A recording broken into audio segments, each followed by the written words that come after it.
안녕하세요. 안 보여도 행복한 여자 오하라입니다. 자, 오늘 하라의 10분 수다 시간이에요. 오늘은 무슨 이야기를 할까 생각해 봤어요. 근데 제가 동식물에 대해서 굉장히 관심이 많거든요. 그래서 오늘은 우리 좀 동물 얘기 좀 해보면 어떨까 해서 재밌는 동물 이야기를 한번 수다를 떨어볼까 해요. 자, 그래서 그 첫 번째 동물은 바로 제가 키우고 있는 고양이에 관한 이야기입니다. 제가 고양이 집사잖아요. 여러분들 혹시 고양이하고 인사 나눠보신 적 있으세요? 고양이 키우시는 분이라면 아마 알고 계실 텐데, 고양이는요, 서로 이렇게 눈이 마주치잖아요. 그러면 눈을 천천히 이렇게 깜빡 해주는 거예요. 그 인사예요. 그러면 고양이가 자기도 이렇게 깜빡 한답니다. 제 아는 언니가 저희 집에 놀러 왔어요. 그런데 티볼리가 그 언니를 빤히 쳐다보는 거예요. 그러니까 그 언니가 저 고양이가 자기를 빤히 쳐다본다고. 그래서 그러면 언니 이렇게 천천히 눈을 깜빡해서 인사를 나눠보라 했더니 정말 티볼리도 그 언니한테 눈을 깜빡하면서 인사를 하더라고요. 그래서 와, 정말 신기하다 라면서 언니가 고양이들하고도 이렇게 교감할 수 있구나 라고 좋아했던 기억이 나네요. 그리고 고양이들은요, 청각이 굉장히 극도로 예민해요. 그래서 박쥐의 초음파도 들을 수 있답니다. 그런데 그렇게 예민한 귀를 가진 고양이한테 간혹 어떤 분들은 방울을 달아줘요, 목에다.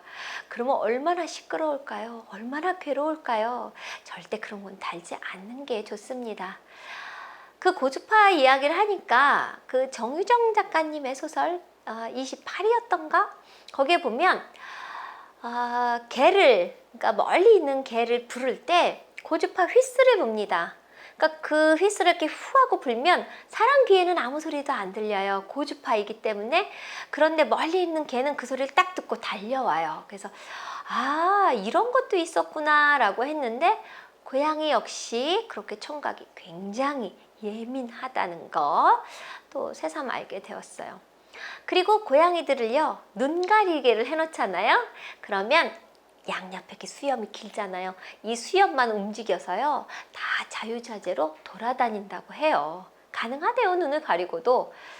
그래서 저는 해봤냐고요? 저는 해보지는 않았어요. 우리 고양이들한테 그렇게 해보지는 않았는데, 가능하다고 하니 혹시나 집에 고양이 키우고 계시면 한 번쯤 해보셔도 재미는 좀 있지 않을까요? 고양이 입장에서는 조금 괴롭겠지만요.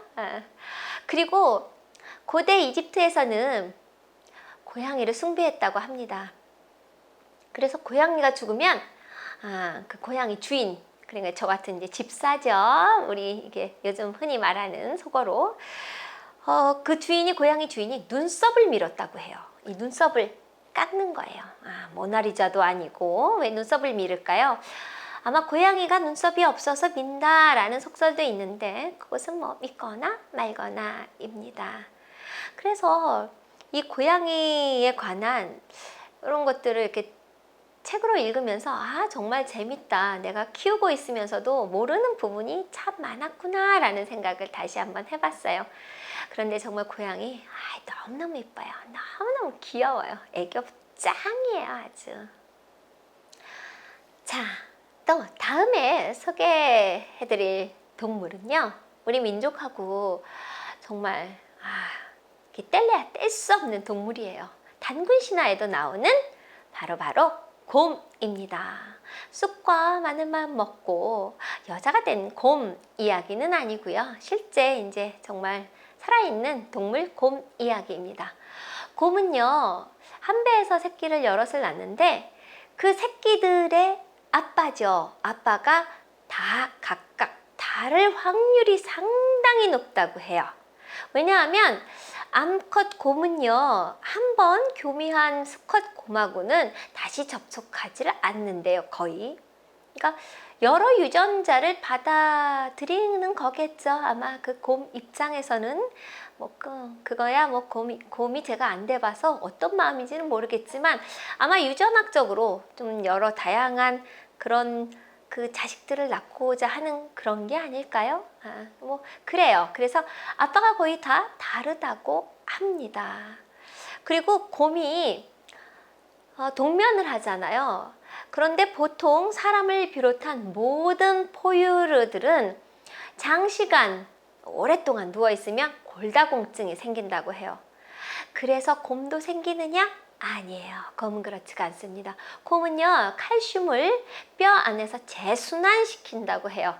그래서 잠들기 전, 동면하기 전이나 깨어나서의 그 뼈 상태는 거의 같다고 합니다. 전혀 골다공증에 걸릴 이유가 없는 그런 어떤 그 몸의 시스템을 갖고 있는 곰이에요. 좀 놀랍죠? 그리고 곰의 종류가 굉장히 많아요. 그런데 우리가 흔히 말하는 큰 곰은 영어로 brown bear예요. brown bear. 그리고 그런데 이 말은 브라운 베어인데 이 큰 곰은 검은색일 경우가 많답니다.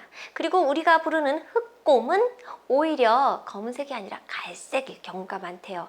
근데 이 큰 곰과 흑곰은 아주 큰 차이점을 갖고 있어요. 저 앞에서 큰 곰이 오는 거예요. 이름이 브라운 베어라고 했죠. 그런데 거의 검은색일 경우가 많다고 했잖아요. 그래서 검은색 곰이 온다. 그러면 잽싸게 땅바닥에 엎드려서 이 손으로요, 목을 이렇게 감싸야 돼요. 왜냐하면 큰 곰은 죽은 동물은 먹지를 않아요. 그렇기 때문에 죽은 척을 해야 되는데 곰이 와서 킁킁킁 냄새를 맡잖아요. 그럴 때 사람의 목에 이 경동맥이 굉장히 아주 맥박이 강하답니다. 근데 여기에 이렇게 팔딱팔딱 이렇게 뛰고 있는 살아있는 것을 느끼면 어떻겠어요? 큰 곰이 여러분들을 이제 먹기 시작할 거예요. 그러니까 목을 이렇게 감싸고 아주 납작 엎드려서 죽은 척을 해야 돼요. 그런데 문제는요, 흑곰입니다. 흑곰이 나타났어요. 흑곰은 오히려 갈색일 경우가 많다고 했죠? 이 흑곰이 나타나면요, 죽은 척 했다간 큰일 납니다. 왜냐하면 흑곰은 썩은 고기를 좋아해요. 그래서 여러분들이 죽은 척하고 누워있으면 흑곰이 웬 죽은 고기, 아이고 맛있겠네 하면서 먹기 시작한답니다. 그런데 너무 염려하지 마세요. 미국에서 곰에게 맞아 죽을 확률보다 뱀에 물려 죽을 확률이 25배나 높고요. 벌에 쏘여 죽을 확률이 180배나 높고요. 그리고 더 중요한 것, 같은 종이죠. 호모사피엔스. 사람에게 맞거나 찔리거나 총상으로 죽을 확률은 9만 배나 된다고 합니다. 그러니 곰보다는 사람을 조심해야 되는 세상이라고 말하기에는 좀 씁쓸하네요. 자, 곰 이야기는 여기서 마무리해요. 이번 소개해드릴 동물은 성은 도씨입니다. 이몽룡이 아니라 도룡룡님이세요. 도룡룡은요, 자기가 태어난 곳에서 1.6km 밖으로는 절대 더 이상 나가지는 않는다고 해요. 그러니까 자기가 태어난 곳에서 그 주변에서 평생을 살다가 죽는 거겠죠. 그래서요, 기온차가 심할 경우에는 도룡룡들이 떼죽음을 당하기도 해요. 특히 겨울철에 많은 도룡룡들이 죽습니다. 그런데 이것을 극복한 도룡룡이 있어요. 바로 시베리아 도룡룡입니다. 시베리아 도룡룡은요, 동면하기 전에 몸속에 부동액을 만든대요. 그래서 영하 50도에서도 끄떡없이 견뎌서 살아난다고 합니다. 그리고 도룡룡의 정말 신비한 점 중에 하나는요, 몸을 재생할 수 있다는 거예요.